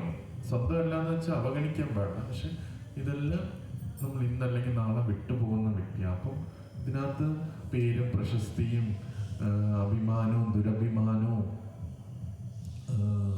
സന്തോഷവും സുഖവും എല്ലാം താൽക്കാലികങ്ങളാണ്. പക്ഷെ എൻ്റെ യഥാർത്ഥ ധർമ്മം എന്ന് പറഞ്ഞാൽ ഭഗവാനുമായിട്ട് എൻ്റെ ബന്ധം പുനഃസ്ഥാപിക്കലാണ് എന്ന് നമുക്ക് മനസ്സിലാക്കാനായിട്ട് സാധിക്കും. പക്ഷെ നമ്മൾ ഇതിൻ്റെ എല്ലാം ഉടമസ്ഥൻ എന്ന് വിചാരിച്ചാൽ നമ്മൾ എപ്പോഴും അത് മെയിൻറ്റെയിൻ ചെയ്യാൻ വേണ്ടി നമ്മൾ നിൽക്കേണ്ടി വരും.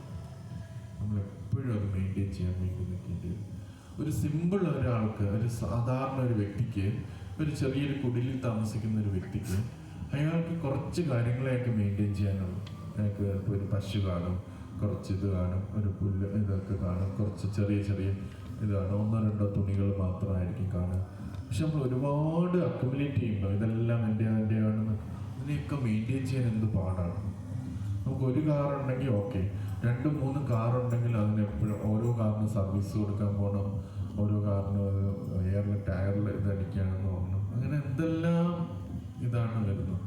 അപ്പോൾ ഇതെല്ലാം ഞാൻ എൻ്റെ ഉടമസ്ഥനാണ് ചിന്തിക്കും തോറും അത് നമുക്ക് അത്രയും അതിനകത്ത് ഇൻവോൾവ്മെന്റ് വരികയാണ് ചെയ്യുന്നത്. നമ്മൾ ഉള്ളത് ഭഗവാൻ ആയിട്ട് തന്നതുകൊണ്ട് തൃപ്തിയായിട്ട് ഇത് ഭഗവാന്റേതാണെന്ന് മനസ്സിലാക്കി ഭഗവാന്റെ സർവീസിലെടുക്കുമ്പോൾ നമുക്ക് ചെയ്യാനായിട്ട് പറ്റും. പക്ഷെ അത് നമ്മൾ പ്രോപ്പർലി കെയറും ചെയ്യണം. അത് പ്രഭുപാദിന്റെ ഒരു ഉദാഹരണമുണ്ട്. വെസ്റ്റ് വെർജീനിയയിലെ കീർത്തനന്ദ മഹാരാജന് ഒരു 3000 ഏക്കർ സ്ഥലം കിട്ടി. ഒരാൾ ഇത് കൊടുത്തു. അവിടെയാണ് അദ്ദേഹം പാലസ് ഓഫ് പ്രഭുപാദ് എന്ന് പറഞ്ഞൊരു വലിയ ടെമ്പിളൊക്കെ വെച്ചത്. അപ്പം അത് ഒരാളുമായിട്ട് അയാൾ ഒരു തൊട്ടടുത്തൊരു 3000 ഏക്കർ എന്ന് വെച്ചാൽ ഇത്ര വലിയ സ്ഥലമാണ്. അപ്പോൾ അത് വളരെ നല്ലൊരു വിലയ്ക്കാണ്, നല്ല റീസണബിൾ ആയിട്ടുള്ള വിലയ്ക്കാണ് അദ്ദേഹത്തിന് കിട്ടിയത്. അപ്പം പ്രഭുപാദ് അതിൻ്റെ എല്ലാ ഡീഡ്സ് എല്ലാം കഴിഞ്ഞിട്ട് അദ്ദേഹം വന്നു. അപ്പം അദ്ദേഹം പ്രഭുപാദിനെ കണ്ടപ്പോൾ പ്രഭുപാദിനോട് അദ്ദേഹം പറഞ്ഞു, പ്രഭുപാദ് 99 ഇയേഴ്സിലേക്ക് നമുക്ക് ഇത് സ്ഥലം നമുക്ക് ലീസിന് കിട്ടി. കീർത്തനന്മാർ വളരെ സന്തോഷത്തിലാവും. 99 വർഷത്തേക്ക് നമുക്ക് ഈ സ്ഥലം ലീസിന് കിട്ടി പ്രഭുപാദ്. പിന്നെ പ്രഭുപാദ് ഉടനെ സന്തോഷിക്കുകയൊന്നുമല്ല ചെയ്തത്. പ്രഭുപാദ് ഉടനെ പറഞ്ഞത്, ഈ 99 വർഷത്തിന് ശേഷം എന്ത് സംഭവിക്കും എന്ന് പ്രഭുപാദ് ചോദിച്ചു. അപ്പൊ അദ്ദേഹം അതിനെ ചിന്തിച്ചേ ഇല്ല കീർത്തനന്ദ മഹാരാജ്. കാരണം കീർത്തന മഹാരാജ് 99 വർഷം ജീവിക്കാൻ പോകുന്നു, എന്തായാലും നമുക്ക് ഇത്രയും കിട്ടി, നമുക്ക് ഇതിനെക്കുറിച്ച്. അപ്പൊ പ്രഭുപാദ് പറഞ്ഞു, നീ മരിച്ചോ ഞാനും മരിച്ചോ, പക്ഷെ ഈ പ്രസ്ഥാനം നിൽക്കും. അതുകൊണ്ട് 99 വർഷത്തിന് ശേഷം ഇത് ഇസ്കോണിന് വന്ന് ചേരണം എന്ന ഡീഡ്സ് അതിനകത്ത് എഴുതി വെക്കാനായിട്ട് പ്രഭുപാദ് പറഞ്ഞു. അത് മനസ്സിലാക്കിയാണ് അദ്ദേഹം പിന്നെ പോയി അദ്ദേഹവുമായിട്ട് ചർച്ച ചെയ്തിട്ട് ആ ഒരു ഡീഡ് 99 ഇയേഴ്സിന് ശേഷം ഈ പ്രോപ്പർട്ടി ഈ പ്രസ്ഥാനത്തിലേക്ക് വന്നു ചേരുമെന്ന് പറഞ്ഞ് എഴുതി വെച്ചു. അപ്പോൾ നമ്മൾ ഒന്നും നമ്മുടേതല്ല എന്ന് നമ്മൾ മനസ്സിലാക്കുന്നുണ്ടെങ്കിൽ പോലും നമ്മളതിനെ പ്രോപ്പർലി കെയർ ചെയ്യണം, അവഗണിക്കാനും പാടില്ല. നമ്മളത് പ്രോപ്പർലി കെയറും കൂടെ ചെയ്യണം. അത് പ്രഭുപാദിന്റെ ഉദാഹരണത്തിൽ നിന്ന് നമുക്ക് മനസ്സിലാക്കാം. കാരണം ഇത് നമ്മുടേതല്ലെങ്കിൽ വേറൊരാളുടേതാണല്ലോ. വേറെ ആളുടെ വെച്ചാൽ ഭഗവാന്റെയാണ്. അപ്പൊ ഭഗവാൻ കാരുണ്യം ചെയ്തിട്ടാണ് എനിക്കൊരു ഭാര്യയെ കിട്ടിയത്, എനിക്കൊരു ഭർത്താവിനെ കിട്ടിയത്, എനിക്കൊരു കുട്ടികളെ കിട്ടിയത്, എനിക്കൊരു വീട് കിട്ടിയത്, എനിക്ക് ഈ ശരീരം കിട്ടിയത്. ഇതെല്ലാം ഭഗവാൻ നമുക്ക് അനുവദിച്ചു തന്ന കോട്ടാസാണ്. അപ്പൊ അതിനെ നമ്മൾ പ്രോപ്പർലി കെയർ ചെയ്യുകയും ചെയ്യും. അതിനെ അവഗണിക്കാൻ പാടില്ല. ഇതൊന്നും എൻ്റേതല്ല, അതുകൊണ്ട് ഇതുമായിട്ട് എനിക്ക് യാതൊരു റിലേഷൻഷിപ്പും ഇല്ല, അങ്ങനെയും ചിന്തിക്കാൻ പാടില്ല. ഭഗവാന്റെ ഒരു പ്ലാൻ കൊണ്ടാണ് ഇവരെല്ലാം നമ്മുടെ കൂടെ വന്നത്. അപ്പോൾ അവരെയൊക്കെ പ്രോപ്പർലി ഭഗവാന്റെ സേവനത്തിന് ഉപയോഗിക്കുക എന്നുള്ളത് വളരെ പ്രാധാന്യം. അപ്പോൾ ഒരേ സമയം തന്നെ ഇതൊന്നും എൻ്റേതല്ല എന്ന് മനസ്സിലാക്കുകയും അതേസമയം തന്നെ ഇതെല്ലാം നമ്മുടെ അടുത്ത് വന്നിട്ടുണ്ടെങ്കിൽ അതിനെ പ്രോപ്പർലി ഭഗവാന്റെ സേവനത്തിൽ കെയർ ചെയ്യുകയും ചെയ്യുക എന്നുള്ളതാണ്. അപ്പോൾ അങ്ങനെ ചെയ്യുമ്പോൾ നമുക്ക് ബാലൻസ്ഡ് ആയിട്ട് നമുക്ക് ഭഗവാനെ കുറിച്ച് ചിന്തിക്കാനായിട്ട്. ഇപ്പം നമ്മൾ ഒരു എക്സസൈസ് ആയിട്ട് ചെയ്യാം. നമ്മൾ ജസ്റ്റ് ഇതിപ്പം ഒരു പാസീവ് നോളജാണ്. ഞാനിവിടെ ക്ലാസ്സിൽ ഇങ്ങനെ പറയുന്നു, നമ്മളിതെല്ലാം കേൾക്കുന്നു. പക്ഷെ ഇതൊന്ന് ജസ്റ്റ് ഇൻട്രോസ്പെക്റ്റ് ചെയ്യണം. ഓരോ വ്യക്തികളും ജസ്റ്റ് ഒന്നത് ഇൻട്രോസ്പെക്റ്റ് ചെയ്യണം. ഇതെല്ലാം എൻ്റേതാണോ യഥാർത്ഥത്തിൽ? നമ്മൾ ഓരോരുത്തരും ഒന്ന് ജസ്റ്റ് ഒന്ന് വീട്ടിൽ പോകുമ്പോഴും എപ്പോഴെങ്കിലും ഒരു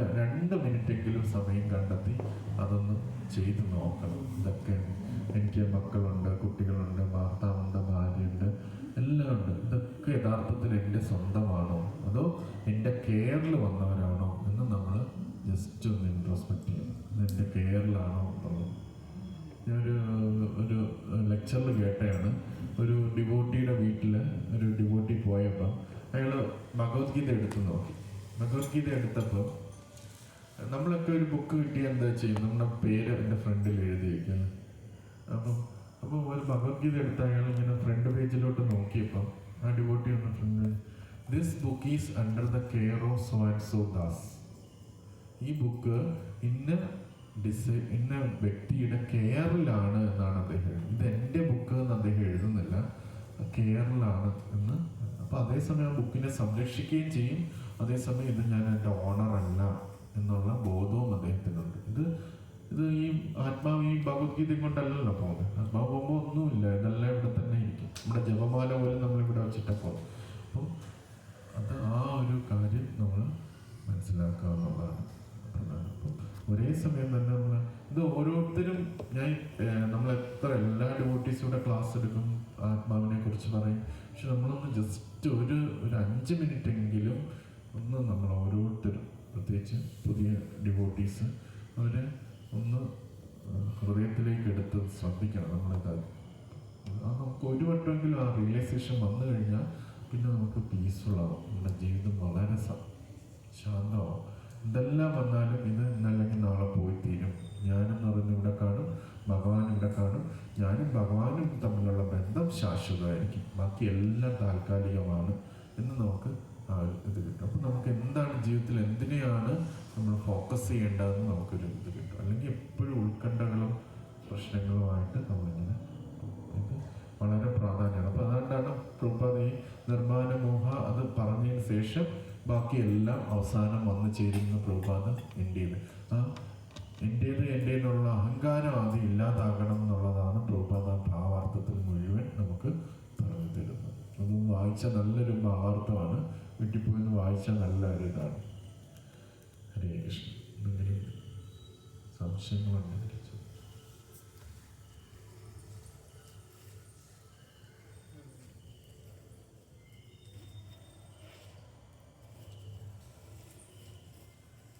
മറ്റാർക്കെങ്കിലും എന്തെങ്കിലും സംശയം?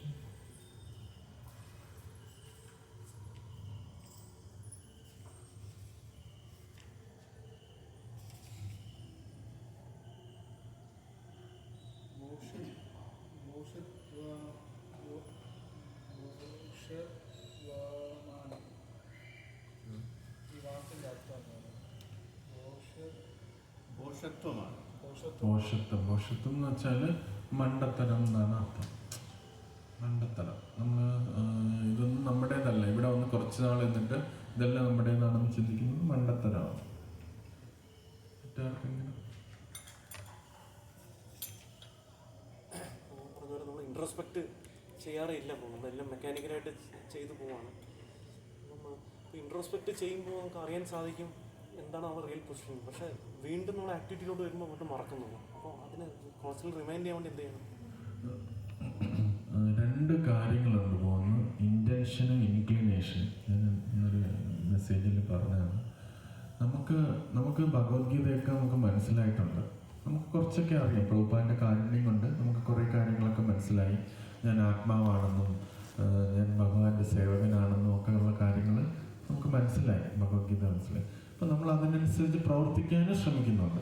അതാണ് നമ്മുടെ ഇൻറ്റൻഷൻ. അതാണ് ഞാൻ ഗുരു പറയുന്നത് പോലെ 16 മാല ജപിക്കുകയും യമനിയമങ്ങൾ പാലിക്കുകയും ഒക്കെ ഞാൻ ചെയ്യുന്നുണ്ട്. അപ്പം അതൊക്കെ ഞാൻ കറക്റ്റായിട്ട് ഞാൻ ചെയ്യാൻ ശ്രമിക്കുന്നുണ്ട്. പക്ഷേ വേറൊരു കാര്യം അതിൻ്റെ പുറകിൽ കിടപ്പുണ്ട്. അതാണ് നമ്മുടെ ഇൻക്ലിനേഷൻ. നമ്മൾ ഒത്തിരി ജന്മാന്തരങ്ങളായിട്ട് നമുക്ക് ഒരുപാട് നമ്മൾ ഭൗതിക ലോകത്തിൽ കഴിഞ്ഞതുകൊണ്ട് നമുക്ക് ചില വാസനകളുണ്ട്. ഒരു ഇങ്ങനെ പുഷിങ് പോലെ ഒരു സംഭവമുണ്ട്. ഇതൊക്കെ നമുക്ക് തിയററ്റിക്കലി അറിവുണ്ടെങ്കിലും വേറെ ആരുമില്ലാത്ത സമയത്തും നമ്മൾ ഒറ്റയ്ക്കാവുന്ന സമയത്തും അപ്പം ആരും നമ്മളെ മോണിറ്റർ ചെയ്യാനില്ല എന്ന് വരുമ്പോഴത്തേന് ആ വാസനകൾ നമ്മുടെ അടുത്തേക്ക് വരും. അപ്പം നമ്മൾ ഒരു കാര്യം പഠിച്ചു വെച്ചിരിക്കുന്ന കാര്യം നമുക്ക് നമ്മുടെ ജീവിതത്തിൽ കൊണ്ടുവരാൻ പറ്റുന്നില്ല. അത് പെട്ടെന്ന് പഠിച്ചു, ഇതൊക്കെയാണ് എല്ലാം പഠിച്ചു. പക്ഷെ ആ ഇത്രയും ജന്മജന്മാന്തരങ്ങളായിട്ട് ഡിഫാൾട്ട് ആയിട്ടുള്ള ചില കാര്യങ്ങളുണ്ട്. ഇപ്പം ഞാൻ പറയാം, ഞാൻ ഇപ്പം ഈ ക്ലാസ് കഴിഞ്ഞപ്പോൾ ഞാൻ മനസ്സിലായി ആത്മാവാണ്. പക്ഷെ നമ്മൾ പുറത്തിറങ്ങിക്കഴിഞ്ഞാൽ നമ്മൾ ഉടനെ ശരീരമാണെന്ന രീതിയിലാണ് പ്രവർത്തിക്കുന്നത്. അതെന്തുകൊണ്ടാണ്? ഇത്രയും ജന്മജന്മാന്തരങ്ങളായിട്ട് നമ്മൾ ശരീരമാണെന്ന് വിചാരിച്ചുകൊണ്ടിരിക്കുകയാണ്. അപ്പം അതാണ് വാസന. അത് ഓട്ടോമാറ്റിക്കലി നമ്മൾ വന്നു ചെയ്യും. ഈ ക്ലാസ്സിലിരിക്കുന്നതുകൊണ്ട് പ്രഭുപാന്റെയും പഞ്ചതത്വയുടെയും കാരുണ്യം കൊണ്ട് ഈ ഒരു മൊമെന്ററി ഈ ഒരു ക്ലാസ്സിലിരിക്കുന്നത് 15-20 മിനിറ്റിൽ നമ്മൾ ആ ഒരു റിയലൈസേഷനിലേക്ക് വരും, ഞാൻ ആത്മാവാണ്. പക്ഷെ അത് തിരിച്ചിറങ്ങുമ്പോഴത്തേന് ആ ഭയങ്കര വേവായിട്ട് ആ വാസനകൾ നിൽക്കും നമ്മുടെ ശരീരം. അത് നമ്മളെ കുടുക്കിക്കളയും. അതുകൊണ്ടാണ് ശ്രീല പ്രഭുപാദ് പറയുന്നത്. ശ്രീല പ്രഭുപാദ് ഒരു കാര്യം പറയുന്നുണ്ട്, I will never fall down. ഞാൻ ഒരിക്കലും വീണു പോകത്തില്ല. എന്തുകൊണ്ടാണ് പ്രഭുപാദ് അത്ര സ്ട്രോങ് ഞാൻ അത്ര സ്ട്രോങ് വ്യക്തി ആയതുകൊണ്ട് പറയുന്നല്ല. Because I am always praying to Krishna so he can protect me. ഞാൻ കൃഷ്ണനോട് എപ്പോഴും പ്രാർത്ഥിച്ചുകൊണ്ടിരിക്കുകയാണ്, എന്നെ പ്രൊട്ടക്റ്റ് ചെയ്യണമേ എന്നുള്ളത്. അപ്പം അതാണ് നമ്മുടെ ആശയം. നമ്മളിപ്പം ക്ലാസ് കേട്ടു, നമ്മൾ പലപ്പോഴും നമുക്ക് എല്ലാവർക്കും തോന്നിയൊരു കാര്യം, ഞാൻ ഇത്രയും നാൾ നാമം ജപിച്ചു, ഇത്രയും നാൾ ബുക്ക് വായിച്ചു, ഇത്രയും സേവനം ചെയ്യും, ഈ അഴുക്ക് ചിന്ത എങ്ങനെയാണ് എൻ്റെ ഉള്ളിൽ വന്നതെന്ന് നമുക്ക് തന്നെ തോന്നും. ഇതെല്ലാം ചെയ്ത് കഴിഞ്ഞിട്ട് നമുക്ക് തോന്നും ഇതൊന്നും ഒരിക്കലും പോകത്തില്ലേന്ന് തോന്നും. പക്ഷെ ഇത് അത്ര ജന്മജന്മാന്തരങ്ങളായിട്ടുള്ള ഇതാണ്. അപ്പം അതിൽ നമുക്ക് ഒരു ഹയർ ടേസ്റ്റ് കിട്ടിയാൽ നമുക്കത് പുറത്തു വരാൻ പറ്റും. പക്ഷെ അത് എത്തുന്നത് വരെ നമ്മൾ നിരന്തരം ഭഗവാനെ ആശ്രയിച്ചാലേ പറ്റുള്ളൂ. ഇപ്പം പ്രഭു ഇപ്പോൾ ക്ലാസ് കഴിഞ്ഞ് പുറത്തിറങ്ങുകയാണെന്ന് വെച്ചാൽ പുറത്തിറങ്ങി മുന്നോട്ട് പോകുമ്പോൾ എന്തെങ്കിലും ഇപ്പോൾ നല്ലൊരു കടയിൽ നല്ല അൺഓഫേർഡ് ആയിട്ടുള്ള സാധനങ്ങൾ നമുക്ക് ഓട്ടോമാറ്റിക്കലി അതിൻ്റെ അടുത്തേക്ക് പോകാനുള്ളൊരു വരും. നമുക്കത് പോയി കഴിക്കണം എന്നുള്ള ഇതൊക്കെ വരും. അപ്പം അത് നമ്മുടെ വാസനയാണ്. ജന്മജന്മാന്തരങ്ങളായിട്ട് നമ്മൾ ഓഫർ ചെയ്യാത്ത ഫുഡ് കഴിച്ചുകൊണ്ടിരുന്നതുകൊണ്ട് നമ്മളിപ്പോൾ കഴിക്കുന്നു. പക്ഷെ പുറത്തിറങ്ങുമ്പോൾ നമ്മൾ എല്ലാവരും ഉണ്ടെങ്കിൽ നമ്മളത് എങ്ങനെയും കൺട്രോൾ ചെയ്യും. എല്ലാവരും ഇല്ലാത്തപ്പോൾ നമ്മളത് കഴിക്കാനായിട്ട് ടെൻഡൻസി വരും. അപ്പം അത് അത്ര പവർഫുള്ളാണ് ആ വാസന. അപ്പം നമ്മൾ ഇത് ഓർക്കണം. ഓർത്തിട്ട് ഭഗവാനോട്, കൃഷ്ണ ഞാൻ ഇതിൽ വീഴാനുള്ള സാധ്യതയുണ്ട്, മിക്കവാറും വീഴും, അതുകൊണ്ട് ഞാൻ കൃഷ്ണ ഹരേ കൃഷ്ണ ഹരേ കൃഷ്ണ എന്ന് നമ്മൾ പ്രാർത്ഥിച്ചുകൊണ്ടിരുന്നാൽ മാത്രമേ അത് നമുക്ക് രക്ഷപ്പെടാൻ പറ്റുള്ളൂ. അപ്പോൾ പ്രഭുപാദ പോലും അങ്ങനെയാണ് ചെയ്യുന്നത്. പ്രഭുപാദ അദ്ദേഹത്തിന് ഹ്യൂമിലിറ്റി കൊണ്ട് പറയുന്നതാണ്. പക്ഷെ എന്നാലും പ്രഭുപാദ നമുക്ക് കാണിച്ചു തരികയാണ്, എപ്പോഴും നമ്മൾ ഭഗവാനോട് പ്രൊട്ടക്ഷൻ ആവശ്യപ്പെട്ടാൽ മാത്രമേ ഈ ഭൗതിക ലോകത്തിൽ എക്സ്റ്റേണൽ അല്ല, നമ്മുടെ ഉള്ളിലും ശത്രു ഇരിപ്പുണ്ട്, ആ വാസനകൾ ഇരിപ്പുണ്ട്. എക്സ്റ്റേണലിൽ മാത്രമല്ല. ചിലപ്പോൾ നല്ല അന്തരീക്ഷമായിരിക്കും, എന്നാലും നമുക്ക് തെറ്റായ ചിന്തകളായിരിക്കും തോന്നും. എല്ലാവരും സന്തോഷമായിട്ടിരിക്കുന്ന സമ്പത്തിൽ പോലും നമ്മുടെ ചിന്ത വരുന്നത് തെറ്റായിരിക്കും. അപ്പം വെളിയിൽ മാത്രമല്ല നമ്മളെ സ്വാധീനിക്കുന്ന വസ്തുക്കൾ, നമ്മുടെ ഉള്ളിലെ ജന്മജന്മാന്തരങ്ങളായിട്ട് ആ സംഭവങ്ങൾ ഇപ്പോൾ ഉണ്ട്. അതുകൊണ്ട് നമ്മൾ എക്സ്റ്റേണലി ഡിവോട്ടിയാണ് എന്നെല്ലാം നമ്മൾ ഇത് മെച്ചറാണെന്ന് വിചാരിക്കുന്നുണ്ടെങ്കിലും വലിയൊരു ശത്രു പുറത്ത് നമ്മുടെ മുകളിൽ ഇരിപ്പുണ്ട്, വാസനകൾ ഇരിപ്പുണ്ട്. അപ്പം അതിൽ നമുക്ക് രക്ഷപ്പെടണമെങ്കിൽ നിരന്തരം നമ്മൾ ഭഗവാനെ അഭ്യർത്ഥിച്ചാൽ മാത്രമേ പറ്റൂ. പ്രഭുപാദിന്റെ ശിഷ്യന്മാർക്ക് എന്താ പറ്റിപ്പോയി? പ്രഭുപാദിന് ഏകദേശം 5000 ശിഷ്യന്മാരുണ്ട്. അതിൽ 4000 പേർക്കും ഇസ്കോൺ വിട്ടു പോകേണ്ടി വന്നു. ഇസ്കോൺ അവർ ഉപേക്ഷിച്ചു. ഏകദേശം 1000-ഓളം പേര് മാത്രമേ പ്രഭുപാദിന് ശേഷവും സ്ട്രോങ് ആയിട്ട് നിന്നുള്ളൂ. അപ്പം മായയുടെ ശക്തി പ്രഭുപാദിനെ പോലുള്ള പരിശുദ്ധ ഭക്തന്റെ ശിഷ്യന്മാരാണ്. അതിൽ 1/5 ആൾക്കാർക്കേ അവിടെ പിടിച്ചിരിക്കാൻ പറ്റിയിട്ടുണ്ട്. 1000 പേരോളമേ ഇസ്കോൺ ആക്റ്റീവ് ഉള്ളൂ, ബാക്കി ആരും ഇല്ല. അപ്പം അത് ആലോചിച്ച് നോക്കണം. ഇപ്പം എന്ത് സമയം പ്രഭുപാദ് ഉള്ള സമയത്ത് നമുക്ക് തിയറി എല്ലാം അറിയാം, ഇത് ചെയ്യണം അത് ചെയ്യണം, നമ്മൾ ആത്മാവാണ്, എല്ലാ കാര്യങ്ങളും അറിയാം. ഇപ്പം നമ്മൾ ഇതെല്ലാം അറിയാം. നമുക്കിപ്പോൾ ചില ഡിവോട്ടീസ് ഇപ്പം എനിക്കറിയാം, പ്രഭുവിനെ അറിയാമായിരിക്കും, ആ ഡിവോട്ടി ഓൾറെഡി എല്ലാം അറിയാം, ഇനി എന്തിനാ ക്ലാസ് കേൾക്കുന്നതെന്നുള്ളൊരു ഇതാണ്. അപ്പം എല്ലാം അറിയാമെന്നുള്ളത് കാരണം അവർക്ക് അറിയാം, ബേസിക് ഫിലോസഫീസ് എല്ലാം അറിയാം. പക്ഷേ അപ്പം നമ്മൾ എന്ത് സംഭവിക്കുന്ന വെച്ചാൽ ഭക്തന്മാരുടെ അസോസിയേഷൻ ഇല്ലാത്ത സമയത്ത് നമ്മൾ കുറച്ച് കെയർലെസ് ആവും. ഇതെല്ലാം അറിയാമല്ലോ. അപ്പം റൂൾസ് റെഗുലേഷൻസ് അതെല്ലാം ജൂനിയർ ആയിട്ടുള്ള പുതിയ ആൾക്കാർക്കാണ്. നമ്മൾ ഓൾറെഡി ഇനിഷ്യേറ്റഡ് ആണ്, നമ്മൾ എല്ലാം ബുക്കെല്ലാം വായിച്ചു കഴിഞ്ഞവരാണ്. നമുക്കത് കെയർലെസ് ആയാൽ എന്താ പ്രശ്നം? എനിക്കങ്ങനെയൊന്നും പറ്റത്തില്ല. നമ്മൾ വിചാരിക്കും ആ സമയമാണ് ഈ വാസനകൾ വന്ന് നമ്മളെ പിടിച്ചു പോകും. ആ ഇൻക്ലിനേഷൻ അവിടെ കിടക്കുകയാണ്. നമുക്കിപ്പോഴും ഓട്ടോമാറ്റിക്കലി നമ്മൾ ഭഗവാന്റെ അടുത്തേക്കോ ഭഗവാന്റെ കീർത്തനം ചെയ്യാനോ അങ്ങനെയല്ല നമ്മൾ പോകുന്നത്. പക്ഷെ പ്രഭുപാന്റെ കാരുണ്യം കൊണ്ട് കുറച്ച് വരുന്നുണ്ട്. പക്ഷെ ഭൂരിപക്ഷം നോക്കിയാലും നമ്മൾ ഭൗതികതയിലേക്കാണ് പോകുന്നത്. അപ്പോൾ ആ വാസനകൾ അങ്ങനെ കിടക്കുകയാണ്. നമ്മൾ ഇന്റൻഷൻ ശരിയാക്കി പക്ഷെ ഇൻക്ലിനേഷനും കൂടെ പ്യൂറാണ്. ഇൻക്ലിനേഷൻ പ്യൂറാണെങ്കിൽ നിരന്തരം നമ്മൾ ഭഗവാനോട് ബെഗ് ചെയ്തേക്ക്. നമ്മൾ എത്ര സീനിയർ ആയാലും എത്ര ഗുരുവായാൽ പോലും നമ്മൾ നിരന്തരം പ്രാർത്ഥിച്ചാലും. ഇതിനൊരു ഉദാഹരണം ശ്രീധര മഹാരാജ എന്ന് പറഞ്ഞൊരു മഹാരാജുണ്ട്. അദ്ദേഹം സമാധിയായി. അദ്ദേഹം ഫസ്റ്റ് ബ്രഹ്മചാരിയാണ്. അദ്ദേഹം പ്രഭുപാദിന്റെ അടുത്ത് ദീക്ഷ എടുക്കാനായിട്ട് ചെന്നു. അദ്ദേഹം പ്രഭുപാദിനെ കണ്ടപ്പോൾ അത്ര എന്ത് ചെയ്യണം എന്നൊന്നും അറിയത്തില്ല. അത്രയും ഭയവും സ്നേഹവും എന്തെല്ലാം കൊണ്ട് അദ്ദേഹം ഇങ്ങനെ പ്രഭുപാദിന്റെ അടുത്ത് വീണ് മാല തരുന്നതിന് മുമ്പ് നമസ്കരിച്ച് ഇങ്ങനെ പ്രാർത്ഥിച്ചുകൊണ്ടിരിക്കുകയാണ്. നമോ വിഷ്ണുപദായ കൃഷ്ണ ഇങ്ങനെ പറഞ്ഞുകൊണ്ടിരിക്കുക. പണ്ട് പ്രഭുപാദ് അദ്ദേഹത്തിന് മാല ഇങ്ങനെ കൊടുക്കാൻ ഓ യു ആർ എ ബ്രഹ്മചാരി എന്നിങ്ങനെ പറഞ്ഞു. നീ ഒരു ബ്രഹ്മചാരിയാണല്ലോ എന്ന്. അപ്പൊ അദ്ദേഹം ഇതൊന്നും കേൾക്കുന്നില്ല. കാരണം അത്ര ഭയവും ഇതും എല്ലാം കൊണ്ട് അതൊന്നും കേൾക്കുന്ന ഒന്നുമില്ല. അത്ര പിന്നെ ഒരു ഡിവോട്ടി വിളിച്ചിട്ട് പ്രഭു അതിനെ കുറിച്ച് പ്രഭുപാദ് ചോദിക്കുന്നു. അപ്പോഴാണ് അദ്ദേഹത്തിന് ബോധം വന്നത്. അപ്പൊ പ്രഭുപാദ് പറഞ്ഞു ഓ നീ ഒരു ബ്രഹ്മചാരിയാണോ എന്നിങ്ങനെ ചോദിച്ചു. പിന്നെ അദ്ദേഹം ഫുൾ ബ്രഹ്മചാരിയായിട്ട് തുടർന്നു സന്യാസം എടുത്തു. കാരണം പ്രഭുപാദ് നീ ഒരു ബ്രഹ്മചാരിയാണോ എന്ന് ചോദിച്ചപ്പോൾ അദ്ദേഹം അത് എടുത്തത് ഞാൻ എന്നും ബ്രഹ്മചാരിയായിട്ട് ഇരിക്കണം എന്നുള്ള ഉദ്ദേശത്തിലാണ് അദ്ദേഹം എടുത്തത്. അദ്ദേഹത്തിന് ജോളി സ്വാമി എന്ന് പറയും, ഭയങ്കര തമാശയൊക്കെ പറയുന്ന അവസാനം ക്യാൻസർ വന്നാണ് അദ്ദേഹം മരിക്കുന്നത്. അതും അത്രയും തന്നെ കോൺഷ്യസ്നെസ് ഭയങ്കരമാണ്. അദ്ദേഹം ക്യാൻസർ ലിവർ ക്യാൻസർ ആവുന്നത്. ലിവർ ക്യാൻസർ വന്നിട്ട് അത് വെള്ളം കിട്ടും നമ്മുടെ ഇതിനകത്ത്. വയറൊക്കെ ഭയങ്കര വീർത്ത് വലിയതായിട്ട് വരും. പ്രഭുവിനെ അറിയാം,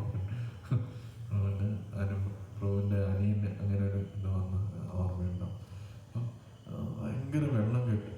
അപ്പം വെള്ളം കെട്ടി ഇത്രയും നിറഞ്ഞിരിക്കും. അപ്പോൾ ഇടയ്ക്കിടയ്ക്ക് ഡോക്ടർമാർ വന്ന് അതിൽ നിന്ന് കുത്തി വെള്ളം എടുത്ത് മാറ്റിക്കൊണ്ടിരിക്കും.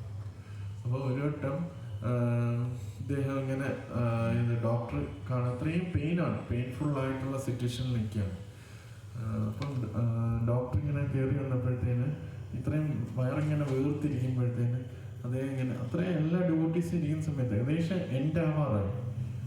ഡോക്ടർ ഇങ്ങനെ പരിശോധിച്ച് നോക്കിയിട്ട് ഡോക്ടർ ഇത് ആൺകുട്ടിയാണോ പെൺകുട്ടിയാണോ ഡോക്ടറോട് അദ്ദേഹം ചോദിച്ചു ഇത് ആൺകുട്ടിയാണോ പെൺകുട്ടിയാണോ. എന്നിട്ട് അദ്ദേഹം ചിരിച്ചു. അപ്പം അത്ര ആ ഒരു ജോളി, അതുകൊണ്ട് അദ്ദേഹം ജോളി സ്വാമി എന്നാണ് പറയുന്നത്, ശ്രീധർ സ്വാമി. അപ്പം അദ്ദേഹം തൻ്റെ ഒരു അനുഭവമായിട്ട് പറഞ്ഞത്,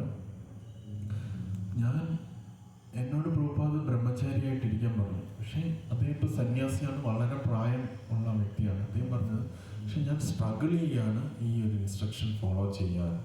അതുകൊണ്ട് ഞാൻ കോൺസ്റ്റൻ്റ്ലി പ്രഭുപാദിനോട് പ്രാർത്ഥിക്കുകയാണെന്ന് പറഞ്ഞു. അപ്പോൾ അത്ര ഉന്നതനായ വ്യക്തി സ്ട്രഗിൾ ചെയ്യുകയാണെന്ന് പറയുമ്പോൾ നമ്മുടെ അവസ്ഥയാണ്. അപ്പം നമ്മളെപ്പോഴും ഭഗവാനോട് നിരന്തരം പ്രാർത്ഥിച്ചുകൊണ്ടിരുന്നാലേ നമുക്ക് ഈ ഒരു സ്റ്റേജിൽ നിൽക്കാനായിട്ട് സാധിക്കും.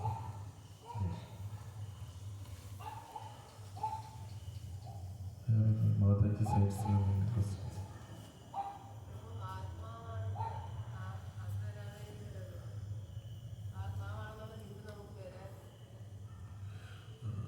നല്ലൊരു ചോദ്യമാണ് ചോദിച്ചത്. ആത്മാവാണ് എന്നുള്ള ചിന്ത വരാൻ എന്ത് ചെയ്യണം എന്നുള്ളതാണ്. അത് ഒരു എക്സാമ്പിളിലൂടെ പറയാൻ ശ്രമിക്കാം. ഇപ്പോൾ ഒരു പോലീസുകാരന് യൂണിഫോം ഉണ്ട്, അയാൾക്ക് കയ്യിൽ ലാത്തിയുണ്ട്, ഇതെല്ലാം ഉണ്ട്.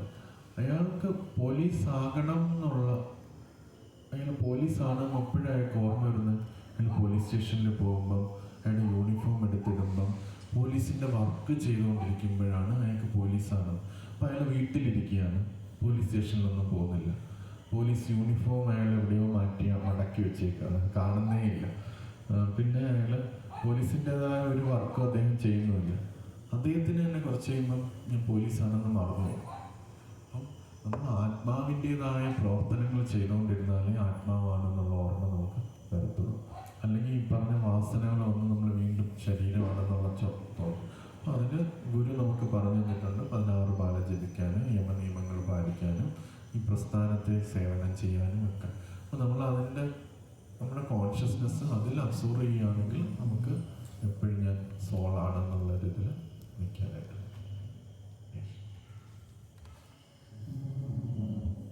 എന്തെങ്കിലും ഉണ്ടോ?